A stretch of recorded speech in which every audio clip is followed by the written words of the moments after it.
কর্মযোগ, তারপরে ভক্তিযোগ, তারপরে জ্ঞানযোগ। তাহলে জ্ঞানযোগটা একদম শেষে, তাহলে বুঝতে হবে যে জ্ঞানের যোগটাই শ্রেষ্ঠ, জ্ঞানটাই শ্রেষ্ঠ। কিন্তু আমরা তো সেটা মানি না। আমরা বলি যে জ্ঞান কর্ম ধনাবৃতম, জ্ঞান কর্ম আমরা চাই না। জ্ঞানকাণ্ড কর্মকাণ্ড সকলই বিষের ভাণ্ড আমাদের পদে আছে না? তাহলে জ্ঞানটা শেষে কেন? জ্ঞানটা খারাপ তো নয়, জ্ঞান যদি শ্রেষ্ঠ হবে তাহলে শেষে হবে। আর আমরা যদি জ্ঞান না চাই তাহলে শেষে হবে কেন? একদম শেষে তো ওকে ভালোটাই একদম শেষ, 1 2 3 ওইটাই ভালো। তখন বলছেন যে না, একজন মা দুটো বাচ্চাকে নিয়ে রাস্তায় বেরিয়েছে। দুটো বাচ্চাকে নিয়ে বেরিয়েছে, মা কিভাবে হাঁটবে? দুটো বাচ্চাকে আগে দিয়ে পেছনে হাঁটবে না, দুটো বাচ্চাকে দু হাতে ধরে মা মাঝখানে হাঁটে। কেন না? না হলে বাচ্চা দুটো পড়ে যেতে পারে, হোঁচট খাবে। তেমনি ভক্তি মহারানী তো মা, তাই ভক্তি মহারানী মাঝখানে থেকে জ্ঞান আর কর্মকে ধরে চলেছেন যাতে ওদের পতন না হয়। ভাগবতে আমরা দেখলাম না যে দেবর্ষি নারদ ঘুরতে ঘুরতে গিয়ে দেখলেন দুটো বুড়ো মানুষ শুয়ে আছে, একটা অল্প বয়সের মেয়ে বসে আছে। তো জিজ্ঞেস করলেন যে তোমরা এরকম কেন, এরা কারা তোমার? তো অল্প বয়সের মেয়েটা বলছে যে এরা আমার 2 ছেলে। তোমার ছেলেরা বয়স্ক আর তুমি অল্প বয়স কি করে হলো? তো আমি ভক্তি মহারানী, এ হচ্ছে জ্ঞান আর কর্ম। এই বৃন্দাবনে আমিও বুড়ো হয়ে গেছিলাম, কিন্তু বৃন্দাবনে এসে আমার যৌবন ফিরে এসছে, কিন্তু এরা বৃদ্ধই রয়ে গেছে। তো ভক্তি মহারানী হচ্ছেন মা। মা দুপাশে 2 ছেলেকে নিয়ে, 2 সন্তানকে নিয়ে জ্ঞান আর কর্মকে নিয়ে চলেছেন। তাই ভক্তিযোগটা মাঝখানে, প্রথম কর্ম, তারপরে ভক্তিযোগ, তারপরে জ্ঞানযোগ। বলে তাহলে আমরা কি কর্ম জ্ঞানকে মানি না? মানি, আমরা মানি। কোনটাকে মানি না? ভগবান বহির্ভূত যে জ্ঞান, যে জ্ঞান ভগবানের কাজে লাগে না, সেটাকে আমরা স্বীকার করি না। যে জ্ঞানে ভগবান পাওয়া যায়, আমি কৃষ্ণ দাস, এটা জ্ঞান নয়। জীবের স্বরূপ হয় নিত্য কৃষ্ণ দাস, এটা জ্ঞান। তো এই জ্ঞানকে বাদ দিলে আমরা কি করে চলবো? তো আমরা সেই জ্ঞানকে স্বীকার করি না যে জ্ঞানটা কৃষ্ণ ভজনে লাগে না। সরিয়ে দে, মাইকে লাগছে।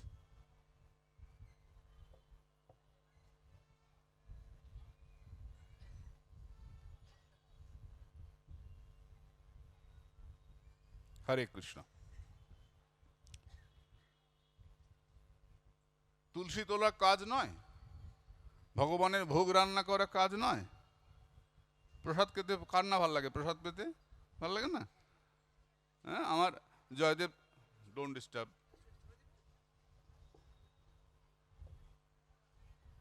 জয় গৌর। আমার জয়দেব দাদা বলেন আমাকে 4টের সময় পাঠে বসতে। কি করি বলতো, অত ভালো প্রসাদ রেখে আসতে পারি? তাই না? আর প্রসাদ পেতে পেতে 3টে, সোয়া 3টে হয়ে যায়, তারপর আমি আর 4টায় আসতে পারি না। তো একটু নিশ্চিন্ত যে গোস্বামী মতে পরাহে, গোসাইদের নাকি ছাড় আছে, একটু পরে গেলেও হয়। দেখিস আমরা একাদশী পরের দিন করি, পরাহে। তা আমরা যে প্রসাদ পাই, সেই প্রসাদটা কি প্রসাদ নয়? সেটা কি খাওয়া নয়? এটি কাজ নয়? খাওয়া বলতে কাজ তো এটা একটা। তাহলে কাজ করব না, রান্না করব না, মালা গাঁথবো না? তো কর্ম যদি বাদ দেই তাহলে তো কোনো কাজই হবে না। তখন বলছেন যে না, সে কর্ম অবশ্যই করবে যেটা তোমাকে ঈশ্বরের দিকে নিয়ে যায়। খারাপ কাজ শেখাতে হয় না, এক একটা ছোট্ট বাচ্চা দেখবে, এখানে দেখতে পাবে, নিজের পাড়াতেই দেখতে পাবে, বাড়িতেই দেখতে পাবে, একটা পিঁপড়া যাচ্ছে, ঠাস করে মারলো, মারে না? একটা বেড়াল যাচ্ছে, তার লাথি মেরে দিল। কোনো বাচ্চা পাখি খাঁচা থেকে নামিয়ে নিয়ে চলে এলো, ওই কুকুরটা যাচ্ছে, লাঠি দিয়ে মেরে দিল। এগুলো শেখাতে হয়? এটার নাম সংস্কার। ওই যে পাখিটাকে মারছে, ওই যে বাচ্চাটা বেড়ালটাকে মারলো, এই যে জিঘাংসা, হন্তমিচ্ছা, এই মেরে আনন্দ হয়। কেউ করলো কুকুরটা, তো খুব আনন্দ, হি করে হাসছে। এই যে হিংস্রতা, এটা ওর ভেতরে রয়ে গেছে, নিয়ে এসছে। আর কোনো বাচ্চা দেখবে ছোট্টবেলাতেই ওই ঠাকুমার সঙ্গে মায়ের সঙ্গে মন্দিরে যাচ্ছে, বাবার সঙ্গে মন্দিরে যাচ্ছে, কীর্তনে নিয়ে করতাল না দিলে টেনে নেয়, নিয়ে করতাল বাজাচ্ছে। কেন? আগের জন্মে ভজন করেছিল, ওই ফলটা এই জন্মে ফলছে, এই জন্মে ছোট থেকেই ঈশ্বর মুখী হয়েছে বাচ্চাটা। আর যেটা হয় নাই, তুমি জানবে আগের জন্মে ভজন করে নাই। এই সংস্কার, এটার নাম, এটা হবেই। আমাদের প্রাচ্য দর্শন, পাশ্চাত্য দর্শনে বলে যে আমাদের মনটা সাদা কাগজ, যা লেখা হয় সেই অনুযায়ী তার সংস্কার হয়। আর আমাদের ভারতীয় দর্শন বলে যে না, মানুষ যখন জন্মায়, মানুষ বলে না, পশুর মধ্যেও আছে সংস্কার, মানুষ যখন জন্মায় তখন সে সংস্কার নিয়ে জন্মগ্রহণ করে। একটা বাছুর দাঁড়াতে পারছে না, চেষ্টা করছো দাঁড়াতে, যাদের বাড়িতে গরু আছে দেখেছো না? গরু আছে তো কারোর বাড়িতে? না, নাই, সবার বাড়িতে কুত্তা। হ্যাঁ, গরু পোষো তো? তাই যদি গরু পোষো, বা গ্রামে কারো থাকে, পাড়ায় থাকে, তো বাচ্চাটা দাঁড়াতে পারছে না, বাছুরটা একটু দাঁড়ালো, তো একটু বাটের দিকে এগিয়ে দিলে ও বুঝে নেয় যে ওর মধ্যে খাবার আছে। কি ওকে শেখায় যে ওর মধ্যে খাবার আছে? ওর মধ্যে আমার জন্য অমৃত ধরা আছে, কে বলে? ছোট্ট বাচ্চা প্যাঁ প্যাঁ করে কাঁদে, মায়ের বুকে দিলি চুপ, দিয়ে ওঠাস করে। এমনি অন্য করলে দেখো কি কান্না, কাঁদে, প্যাঁ প্যাঁ করছে, যে মা কোলে নিল, কি করে বোঝে এটা ওর মা, আর এখানে আমার অমৃত আছে? কি করে বোঝে? সংস্কার সবার একরকম হয় না। বাড়ির 5টা বাচ্চা, একটা বাচ্চা মন্দিরে যায়, বাকিগুলো যায় না, এরকম অনেক দেখতে পাবে। এটা ছোট থেকেই ভক্ত, ঈশ্বরমুখী, এটা হবে।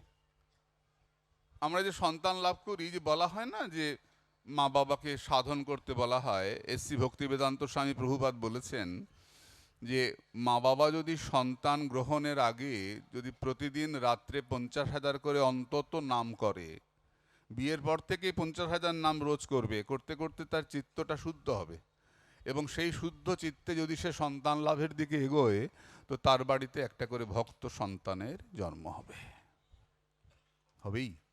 নাম করতে করতে চিত্তটা শুদ্ধ হয়, এবং সেই শুদ্ধ অন্তরে ভক্ত সন্তানের জন্ম হয়, এ হবে। তো মা বাবাকে বলা হয় যে, বিশেষ করে যে মায়ের পেটে সন্তান এসছে, তুমি গীতা পড়ো, তুমি তুলসীতে জল দাও, তুমি সূর্য প্রণাম করো, এসব বলা হয়। শুভ সংস্কার কার জন্য? বাচ্চার জন্য। বাচ্চাটা মায়ের পেট থেকে শিখতে আরম্ভ করে। এই যে আমাদের 6 মাসে আমরা স্বাদ খাওয়াই, বাঙালিদের মধ্যে স্বাদ ভক্ষণ আছে না, তো ওই সময় মাকে বেশি করে ভগবানের প্রসাদ দিতে হবে। তাহলে প্রত্যেক ঘরে ঘরে একটা করে ধ্রুবের জন্ম হবে, প্রহ্লাদের জন্ম হবে, আমাদের সমাজটা সাধু সমাজ হবে। আর যদি ওই সময় মাকে তুমি বেশি করে বাজে সিনেমা, বাজে কথা, বাজে খাওয়া খাওয়াও, উচ্চ প্রোটিন, হাই প্রোটিন সব খাওয়াও না, তো প্রত্যেক ঘরে দেখবে যদি খাওয়াতে থাকো হাই প্রোটিন, মাছ মাংস ডিম পেঁয়াজ, তো একটা করে অসুরের জন্ম হবে, সমাজটা নষ্ট হয়ে যাচ্ছে। সংস্কার। প্রহ্লাদের ভজন কবে থেকে শুরু হয়েছিল? মায়ের পেট থেকে। মা কয়াধুর পেটে যখন ছিলেন প্রহ্লাদ, নারদের আশ্রমে গেলেন, তো সেখানে তৈরি হলো সংস্কার। অষ্টাবক্র মুনির সংস্কার কবে থেকে শুরু হয়েছিল? বাবা কহর মাকে রোজ বেদ পাঠ করে শোনান, মা পূর্ণগর্ভা একদিন বাবা বেদ পাঠ করতে করতে উচ্চারণে ভুল হয়েছে, বাচ্চাটা পেট থেকে বলে উঠছে, হে পিতা, আপনার উচ্চারণ ঠিক হয় নাই। জানো জানো না ঘটনা, অষ্টাবক্র মুনির কথা। বাবা রাগ করলেন, করে বললেন যে পেটের মধ্যে তোর এইরকম পেট থেকে তুই এত দাম্ভিক, এত অহংকারী, আমার ভুল ধরছিস, যা অষ্টাবক্র হয়ে যা। 8 জায়গায় ভুল হয়ে গেল। এ হরে কৃষ্ণ, 8 জায়গায় বাঁকা হয়ে গেল অষ্টাবক্র। বড় গরিব, তখন অষ্টাবক্রের জন্ম হয় নাই। রাজার সভাতে এসছেন একজন মহাপণ্ডিত, তার নাম বন্দি। মা বললেন কহড়কে যে তুমি যাও না, ওর সঙ্গে তর্কযুদ্ধে যে জিততে পারবে সে অনেক টাকা পয়সা পাবে। তুমি তো পণ্ডিত, যাও না, দেখো না তর্কযুদ্ধ করে জিততে পারো কিনা। কহড় গেলেন, তর্কযুদ্ধে হেরে গেলেন। নিয়ম ছিল যে হারবে তাকে নদীর জলে ডুবিয়ে দেওয়া হবে। কহড়কে নদীর জলে ডুবিয়ে দেওয়া হলো। অষ্টাবক্রের জন্ম হলো, 8 জায়গায় বাঁকা। মা চূড়ান্ত দারিদ্র, গরিব, গিয়ে উঠলেন তার বাবার কাছে, সম্ভবত উদ্দালক, আমার এই মুহূর্তে ঠিক মনে পড়ছে না, ওই রকমই না, উদ্দালক। তো গিয়ে উঠলেন, উঠে বাবার কাছে আছেন। ওদিকে তার একটা ভাই আছে অষ্টাবক্র থেকে একটু বড়, অল্প সামান্য বড়। আগেকার দিনে মামা ভাগ্নে সমবয়সী, কাকা ভাই তো এরকম প্রচুর হতো। তো মামার ভাগ্নে খেলা করে, অষ্টাবক্র জানে উনি দাদু নয়, উনি বাবা, দাদুকেই বাবা বলে ডাকে। করতে করতে একদিন মামা বসে আছে ওই দাদুর কোলে, অষ্টাবক্র ছুটে গিয়ে বাবা বলেছেন, উঠবেন, তো মামা বলছে, এই এটা তো আমার বাবা, এটা তোর বাবা না। হ্যাঁ, কাঁদতে কাঁদতে মায়ের কাছে গিয়ে বলছে, মা আমার বাবা কোথায়? 5-6 বছরের ছেলে তখন। আমার বাবা কোথায়? ভারতের ইতিহাস, আমরা যে ইতিহাস পড়ি, বাবার হইল আবার জ্বর ছাড়িল ঔষধে, ওগুলো বিকৃত ইতিহাস, জোর করে করানো হয়েছে। ভারতের মুনি ঋষিদের ইতিহাস, ভারতের ইতিহাস। মা সব কথা বললেন যে তোর বাবা এরকম করে মারা গেছে। মামা মামাকে নিয়ে চলে গেলেন রাজার রাজসভায়। ছোট্ট ছোট্ট 2 বালক রাজসভায় হাজির। রাজা বলছেন, তোমরা কেন এসছো?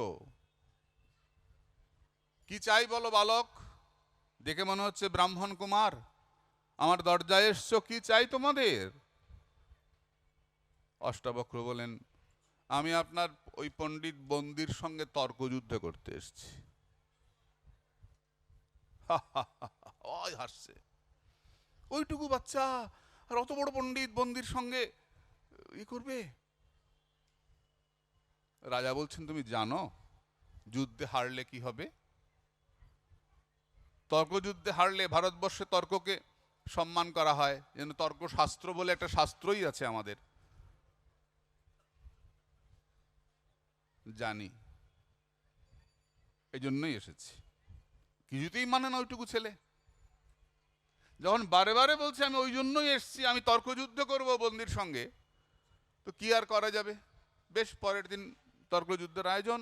তো বন্দি বসে আছেন, চতুর্দিকে পণ্ডিতরা বসে আছেন, আর দেখবার জন্য অনেক লোক এসছে। এটা ছোট বাচ্চা বলে লড়তে আসবে। তো যেই অষ্টাবক্র ঢুকছেন, হাত পা বাঁকা, তো যেই ঢুকছেন উনি সবাই হাসতে আরম্ভ করেছে, হাসছে।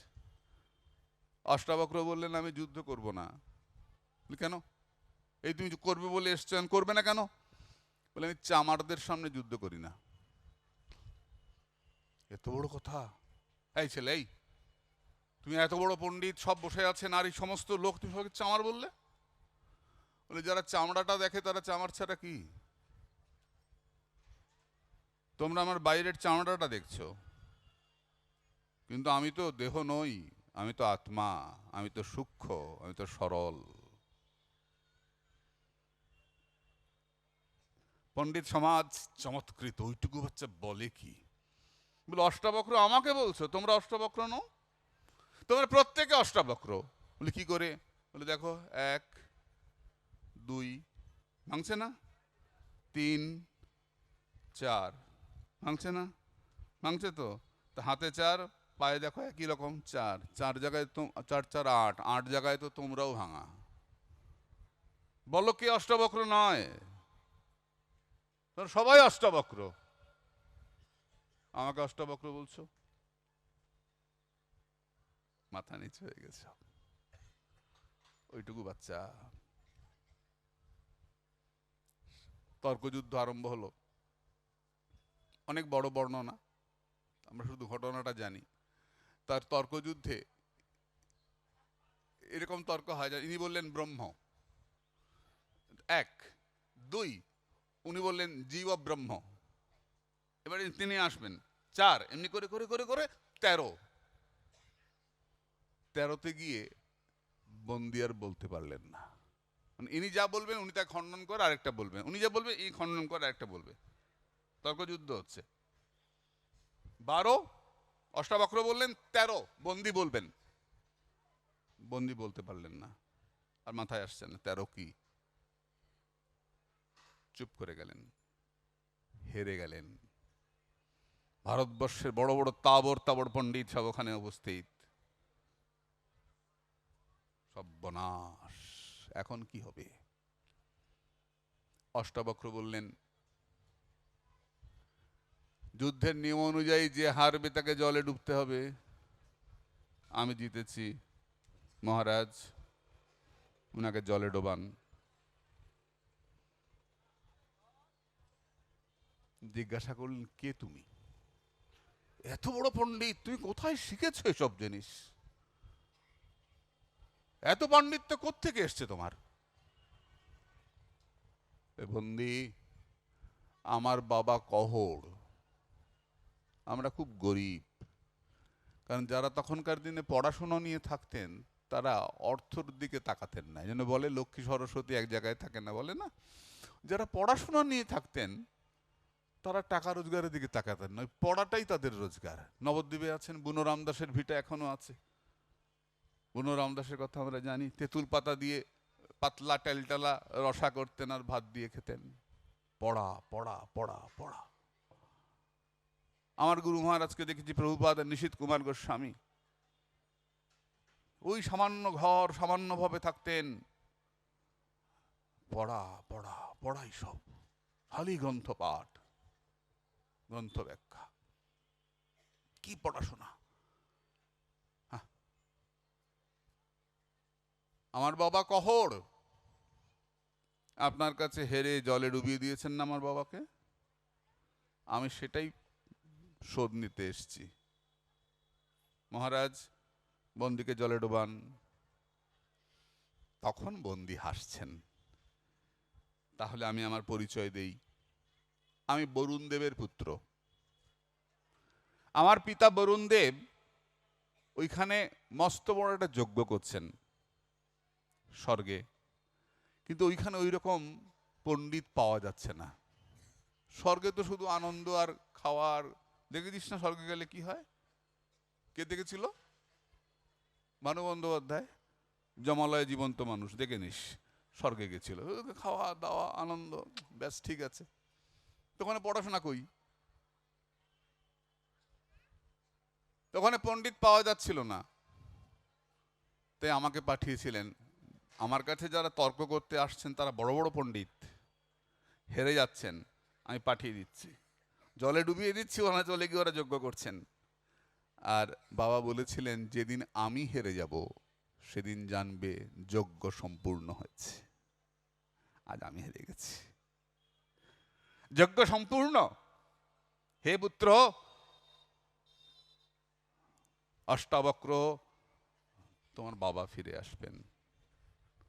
বলতে বলতেই সমস্ত পণ্ডিতরা উঠতে আরম্ভ করেছেন জল থেকে। কহড় উঠেছেন, অষ্টাবক্র গিয়ে প্রণাম করেছেন, কহড় জড়িয়ে ধরেছেন, পুত্র আমায় ক্ষমা করে দে, তোকে আমি অভিশাপ করেছিলাম আর তুই আমাকে আজকে বাঁচিয়ে ফেরালি, আমায় ক্ষমা করে দে। বাপ ছেলে আনন্দ করে ঘরে চলে গেলেন।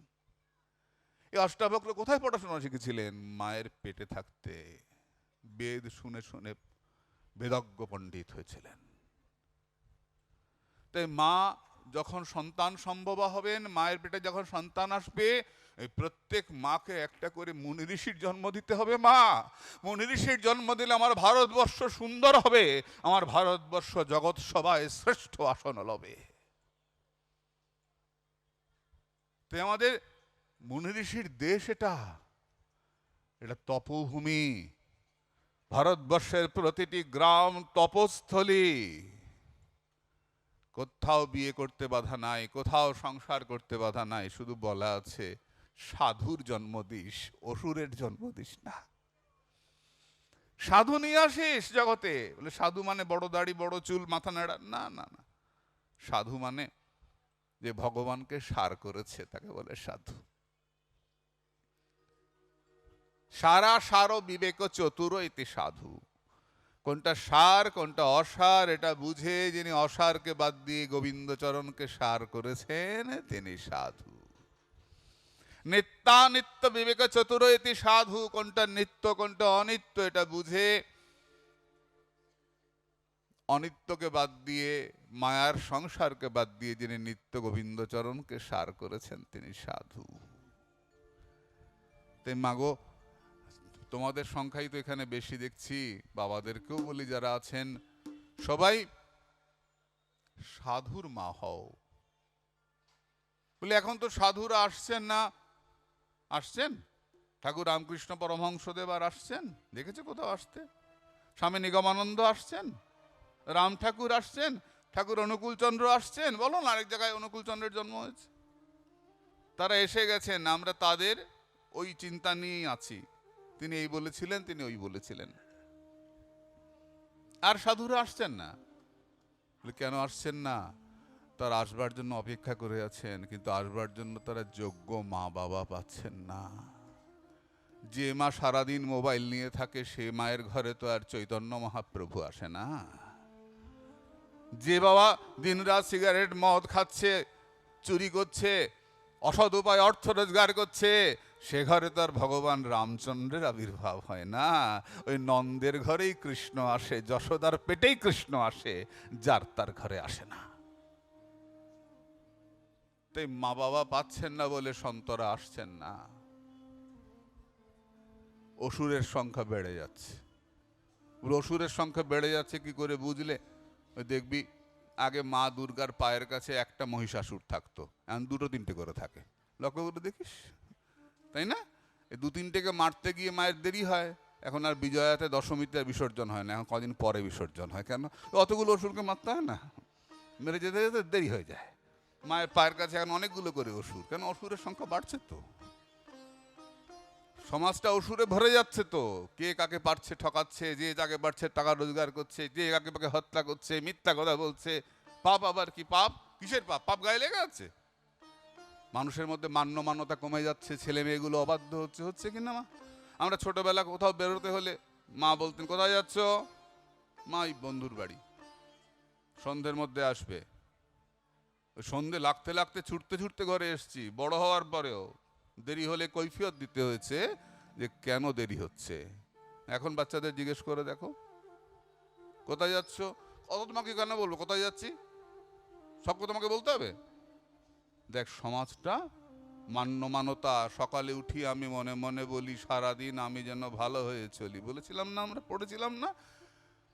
আদেশ করেন যাহা মোর গুরুজনেশ, আমি যেন সেই কাজ করি ভালো মনে। বলেছিলাম বলে বোধহয় মা বাবাকে উঠে প্রণাম করতাম। বিশেষ দিনে তো করতাম। প্রণামটা উঠে গেছে। এখন আর মাস্টারমশাইকে দেখে প্রণাম করি না, বাচ্চারা করে না। পয়সা দিয়েছি, পড়ছি, আবার কিসের সম্মান? আমরা করেছি। এখনো যেসব দু চারজন মাস্টারমশাই বেঁচে আছেন, দেখা হলে পড়ে মাটিতে পড়ে হাঁটু গেড়ে প্রণাম করি। আমি করি। বাবা ভালো আছো, বাবা ভালো আছো, কেমন আছো? বয়স হয়ে গেছে, প্রণাম করি। আমার শিক্ষক, পড়েছি ওনার কাছে। এই মান্যতা কমে যাচ্ছে। মা বাবাকে মানছে না, গুরুজনকে মানছে না, সমাজটা ধ্বংসের দিকে এগোচ্ছে। এর থেকে বাঁচার উপায় মাটি নরম থাকতে থাকতে মাটি দিয়ে শিব বানাও। মাটি শক্ত হয়ে গেলে আর শিব মূর্তি হবে না, শিবলিঙ্গ হবে না। বাচ্চা কোমল থাকতে থাকতে বাচ্চার মনের মধ্যে ঈশ্বর ভক্তি জাগিয়ে দাও, ভক্তি যোগ শেখাও, গীতা পাঠ করাও। বাচ্চাকে পুশিক্যাট শেখালে সেই বাচ্চা আর ভারতীয় হবে না, ভারতকে মা বলবে না। বাচ্চাকে সাধুর চরণে নিয়ে যাও। আগে বাচ্চা সাধু হলে আমাদের গর্ব হতো, ওই বাড়ির ওই বাচ্চা সাধু হয়েছেন, সাধু দেখলে আমরা সম্মান করতাম। আমাদের বাড়িতে আমরা দেখেছি সাধু আসলেই মা ঠাকুমা কিছু খেয়ে যেতে হবে, এক খালি মুখে যাওয়া যাবে না, কিছু মুখে দিতে হবে। এখন সাধু দেখলে কলাপসেবল গেট আটকে দেয়, সাধু দেখলে ভয় দেখায় বাচ্চাদের, ওই তো সাধু ধরে নিয়ে যাবে। আগে সাধু ছিলেন প্রীতির পাত্র, এখন হচ্ছে ভীতির পাত্র। তুমি চোর হও, গুন্ডা হও, বদমাশ হও, আপত্তি নাই, তুমি সাধু হও না। বাচ্চাটা 2 ঘন্টা 3 ঘন্টা মোবাইল দেখছে, মা বাবার কোনো আপত্তি নাই। যে 1 ঘন্টা মন্দিরে বসে ঠাকুর ঘরে, তাহলে মা বাবার খুব আপত্তি। এতক্ষণ কি করিস বসে? দেখবো খুনি, কত কিছু হচ্ছে, কত খুনো খুনি খুনি খুনি খুনি খুনি। 1 ঘন্টা মন্দিরে বসে বাচ্চা, 1 ঘন্টা কীর্তন করে বাচ্চা, 1 ঘন্টা ভালো গ্রন্থ পাঠ করে বাচ্চা, মায়ের টেনশন হয়ে যায়, বাবার টেনশন হয়ে যায়, আমার বাচ্চা আধুনিক হবে না, আমার বাচ্চা সাধু হবে। এটা আমাদের ভারতবর্ষের আদর্শ নয়। সাধু হওয়ার সঙ্গে সংসার করার কোনো বিরোধ নাই, সাধুরাই তো সংসার করবে। সাধুরা, আমাকে একজন বলেছিল যে হ্যাঁ সাধুরা এখন ইয়ে করছে, রাজনীতি করছে, সাধুদের মুখে রাজনীতির কথা থাকবে কেন? সাধুরা এখন ভোটে দাঁড়াচ্ছে, সাধুরা এসব করছে, সাধুরা এসব করবে কেন? সাধু তো ভজন সাধন করবে। তা আমি গৌড়ীয় মঠে নবদ্বীপে ছিলেন আচার্য মহারাজ, আচার্য মহারাজকে জিজ্ঞেস করেছিলাম, সত্যি মহারাজজি এই সাধুরা এসব করবে কেন? আচার্য মহারাজ আমাকে উত্তর দিচ্ছেন, সাধুরা সংসদে যাইব নাকি চোরেরা যাইব? তাহলে দেশটা বিচ্চালাইব। সাধুরা যদি না দাঁড়ায়, আগেকার দিনের রাজা সাধুদের কাছে পরামর্শ নিতেন, সভায় সাধুরা থাকতেন, জিজ্ঞেস করতেন বলুন কি হবে। দশরথের সবাই দেখো, বশিষ্ঠ সবসময় পাশে আছেন, বশিষ্ঠকে জিজ্ঞাসা করেন দশরথ কি হবে কি হবে। রাজাদের সবাই সাধুরা থাকতেন, সাধুরা সৎ পরামর্শ দিতেন। ভগবান কৃষ্ণকে কে পরামর্শ দিতেন? উদ্ধব, সাধু পরামর্শ দিতেন। সাধুদের পরামর্শ নিয়ে রাজারা চলতেন, চোরেদের পরামর্শ নিয়ে নয়। সাধুরা যদি দেশকে সংযত না করতে পারে, দেশকে চালাতে না পারে, কি চোরেরা চালাবে নাকি দেশকে? তার ফল দেখতেই পাচ্ছ, মেঝের মধ্যে কোটি কোটি টাকা ধরা পড়ছে না। এটা সাধুর অভাব হওয়াতে এটা হচ্ছে। সন্তানকে মা উচ্চশিক্ষা দেওয়ার সঙ্গে সঙ্গে যদি গীতা পড়ায়, বাবা যদি সন্তানের পাশে শুয়ে ভগবানের কথা বলে, সাধুদের কথা বলে, ভক্ত চরিত্র বলে, তাহলে সন্তান আপনা আপনি ভগবানের প্রতি তার ভালোবাসা জন্মে যাবে, তাকে জোর করে আনতে হবে না। তাই শুভ সংস্কার দান করতে হয়। ভাগবত বললেন কৌমার আচরেত প্রাজ্ঞ ধর্মান ভাগবতানি হ। ভাগবত ধর্ম কখন আচরণ করবে? কৌমার কালে। প্রহ্লাদ বলেছেন, প্রহ্লাদের বন্ধুরা জিজ্ঞেস করলো যে প্রহ্লাদ এত অল্প বয়সে তুই কেন হরিনাম করছিস? আর একটু বয়স হোক তারপর করবি। প্রহ্লাদ বললেন কার অল্প বয়স? বলে কেন আমাদের 5-6 বয়স। বন্ধুরা যখন বলে, প্রহ্লাদ বলছেন না রে, আমাদের 5-6 নয়, আমাদের দেহটার 5-6। আমি তো আত্মা, আমার তো অনেক বয়স। এইরকম দেহ আমি 84 লক্ষ বার জন্মেছি, অনেকবার পেয়েছি, অনেক বয়স আমার, আমি অনেক বয়স, আমার দেহটার 5-7, এটা চলে গেলে আরেকটা দেহ পাবো। আর শোন, কৌমারও আচরিত প্রাজ্ঞ, কৌমার কালে ভাগবত ধর্ম আচরণ করতে হয়। কৌমার শব্দের অর্থ কি? কুমার, মার মানে শত্রু। যখন শত্রুরা আক্রমণ করে নাই, যখন শরীর উত্তেজিত হয় নাই, কাম ক্রোধ লোভ মোহ মদ মাৎসর্য, এই যে ষড়রিপু, এই শত্রুগুলো যখন বাচ্চাটাকে আক্রমণ করে নাই, বাচ্চাটার কোমলমতি শিশুমতি পবিত্র মন, তখন বাচ্চাটার মনের মধ্যে হরি ভজন প্রবেশ করিয়ে দিলে, শুদ্ধ হরি কথা প্রবেশ করিয়ে দিলে, সেই বাচ্চা একদিন অনেক বড় সাধু হবে, জগৎকে রক্ষা করবে। বলে না বিয়ে করবে না, কে বলেছে বিয়ে করবে না? কোথায় বললা আছে সাধু বিয়ে করবে না? কশ্যপ মুনির কয়টা বউ? সূর্যের বাবা কশ্যপ না? কশ্যপেয়ং মহাদ্যুতিম। কশ্যপের কয়টা বউ? 13টা। মোটি আনলাকি নয়, যথেষ্ট লাকি। আনলাকি 13 হবে না? 13টা বউ। তিনি কশ্যপ মুনি। সৌভরী মুনির কয়টা বউ? জলের তলায় তপস্যা করছিল যে, মাছকে দেখে মনে হলো বিয়ে করব। একটা মাছ, তার মেয়ে মাছটা পেছন পেছন যাচ্ছে না, বলে মা কি সুন্দর আছে, তা আমি যাই।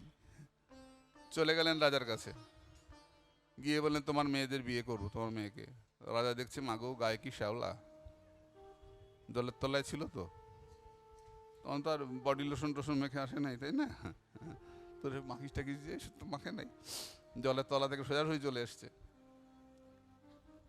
রাজা ভাবছেন যে মাগো মা গায়ে কি শ্যাওলা, কিন্তু এখন যদি না করে দিই আর যদি এটা অভিশাপ করে দেয় তাহলে তো গেছি।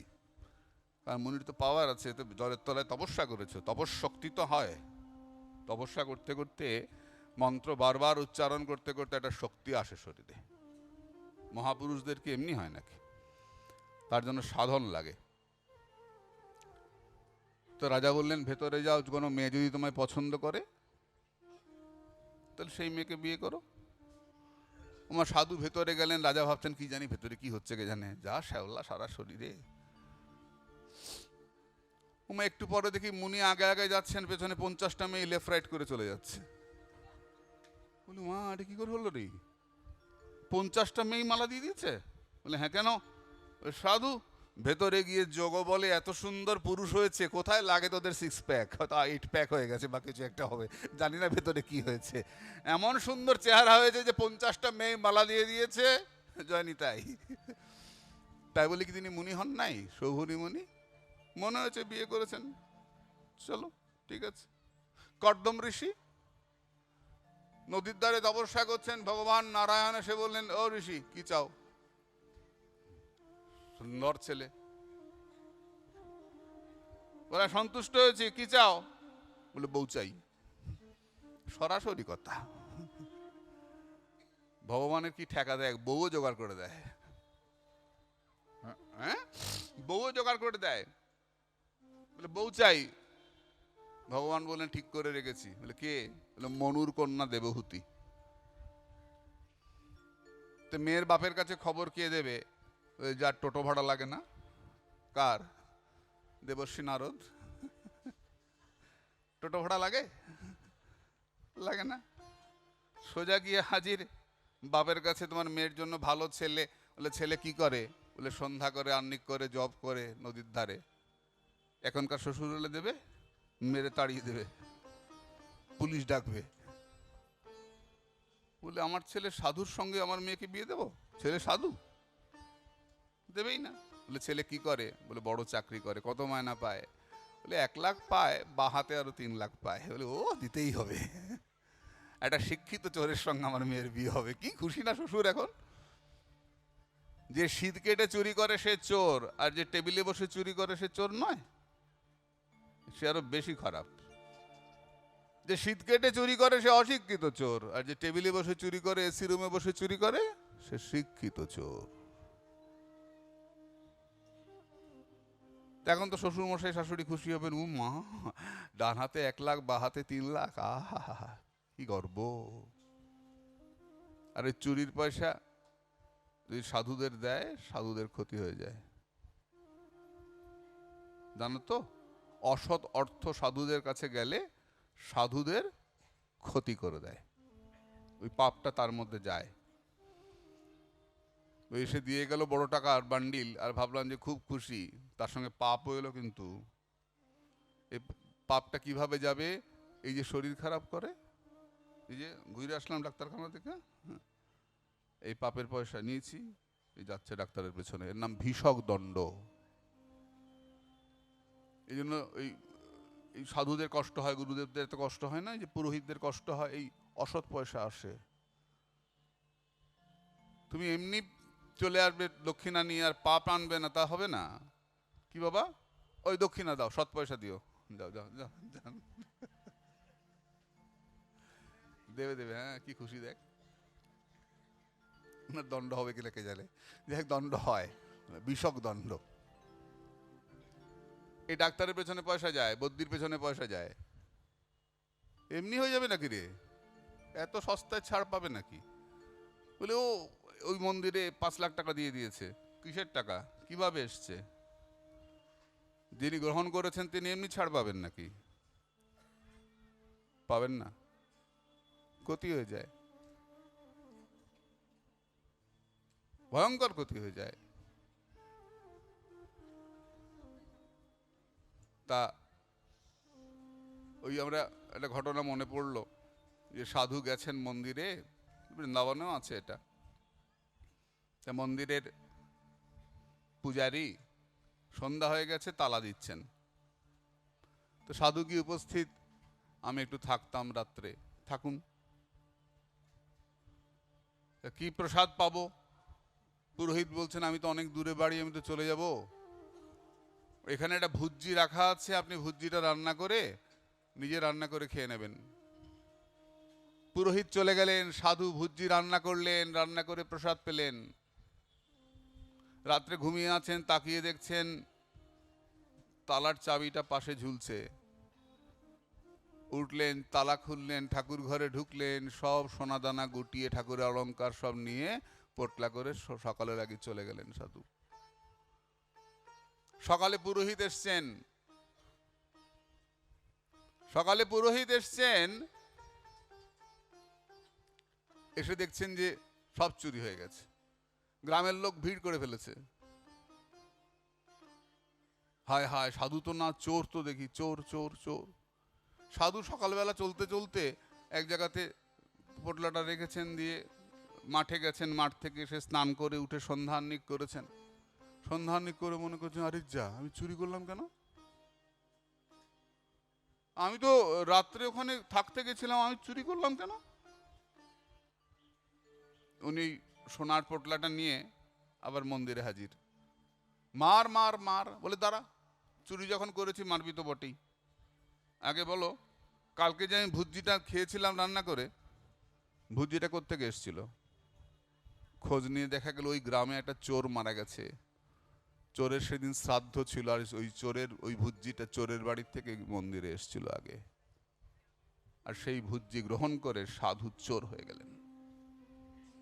বৃন্দাবনে মন্দিরে ভোগ হয়েছে, এক মা গোসাই ভোগ দিয়েছেন, বিরাট করে ভোগ, অনেক সাধু সন্ত এসছেন, প্রসাদ পেলেন। রাত্রে সাধুদের কামোদ্রেক হলো, 80-90 বছর বয়স, কামোদ্রেক হলো। হায় হায়, এটা কি করে হলো? সকালবেলা খোঁজ নেওয়া গেল, কি করে, কেন এটা হচ্ছে? মাকে জিজ্ঞেস করলেন, মা গোসাই এটা কেন হলো, ভোগটা কে দিয়েছে? দেখা গেল কলকাতার এক বাইজি গিয়ে ওই ঠাকুরের ভোগ দিয়েছে, আর তার অর্থে প্রসাদ পেয়ে সাধুদের ভজন নষ্ট হয়ে গেছে। এটা সহজ নাকি? জামাই চোর হলে তোমার সংসার ভালো হবে না।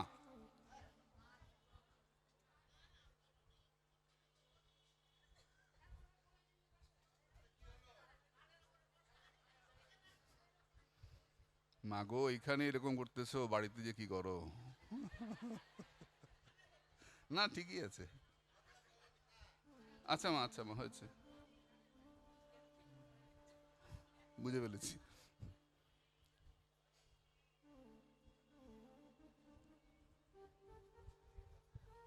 আচ্ছা মা, তোমরা 2 মিনিট বসো, যারা চলে যাবার তারা একটা গান গাইবে, ওরা ওই ফাঁকে উঠে চলে যাও। এই মাঝখানে মাঝখানে আমাকে জুতো দেখাচ্ছ, হাতে করে জুতো নিয়ে হাঁটতে, এটা খুব অস্বস্তিকর ব্যাপার। হ্যাঁ, ওটা একটু গান গাইবে, তখন উঠে যাও। আচ্ছা না, তোরা সাধুন্যে গান করতো, অনেকে উঠবে, ঠিক আছে ঠিক আছে, দূরে বাড়ি হতেই পারে। আচ্ছা আমরা সাধুর একটা গান শুনি, তারপরে আবার আসবো। কর্দম দেবহূতি সংবাদ।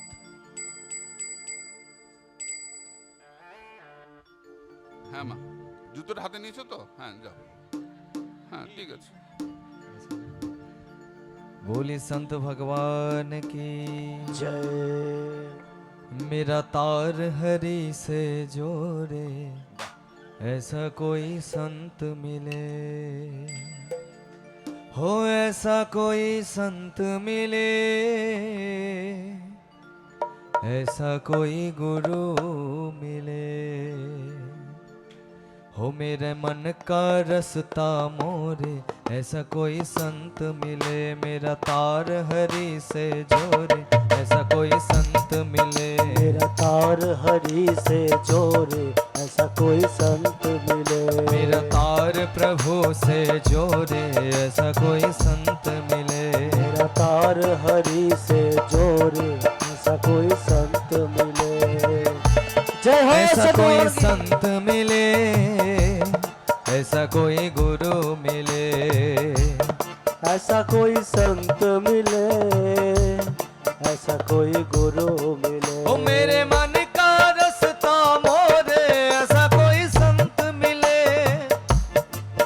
मेरे मन का रास्ता मोड़े ऐसा कोई संत मिले, मेरा तार हरि से जोड़े ऐसा कोई संत मिले, मेरा तार हरि से जोड़े ऐसा कोई संत मिले। जय हो संत भगवान की। हरि बोल।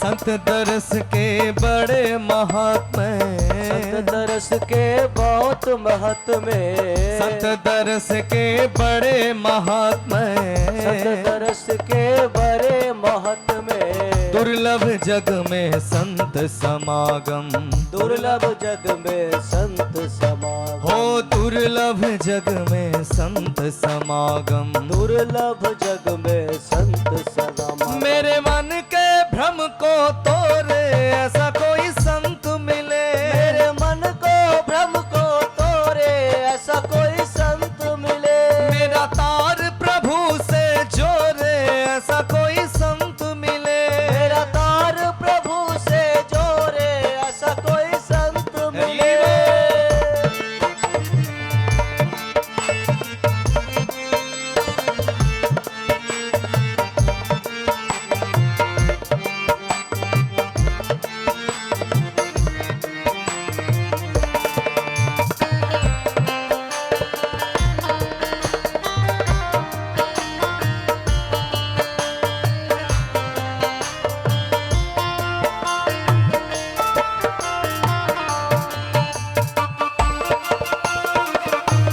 हरि बोल।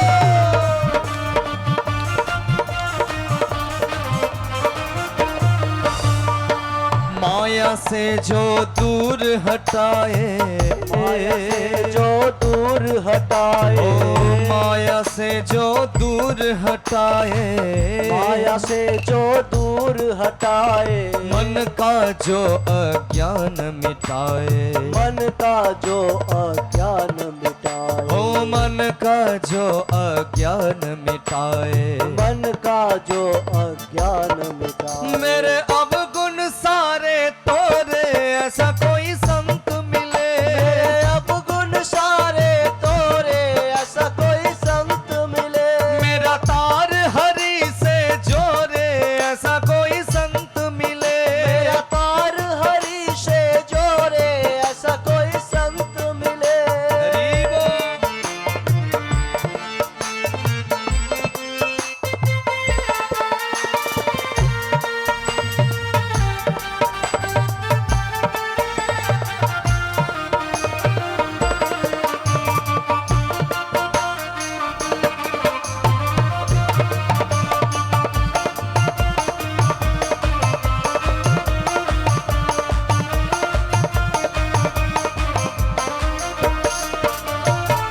कोई ऐसा संत मिलाए, कोई ऐसा संत मिलाए, कोई ऐसा संत मिलाए, कोई ऐसा संत मिलाए, ओ भव तारन की राह दिखाए, भव तारन की राह दिखाए, ओ भव तारन की राह दिखाए। ओ भव तारन की राह दिखाए। मेरी बाह पकड़ना छोड़े, ऐसा कोई संत मिले, मेरी बाह पकड़ना छोड़े, ऐसा कोई संत मिले, मेरा तार हरि से जोड़े, ऐसा कोई संत मिले, मेरा तार हरि से जोड़े, ऐसा कोई संत मिले, ऐसा कोई संत मिले, ऐसा कोई गुरु मिले, ऐसा कोई संत मिले,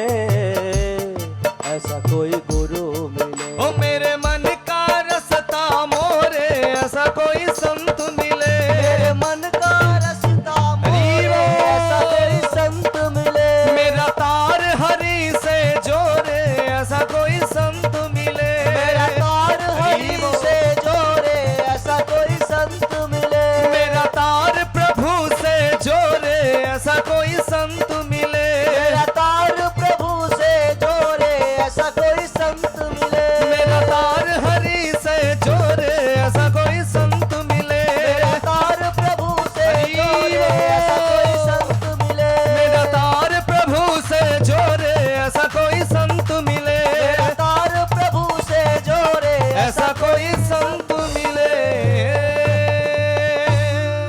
बोलिए संत भगवान की जय हो।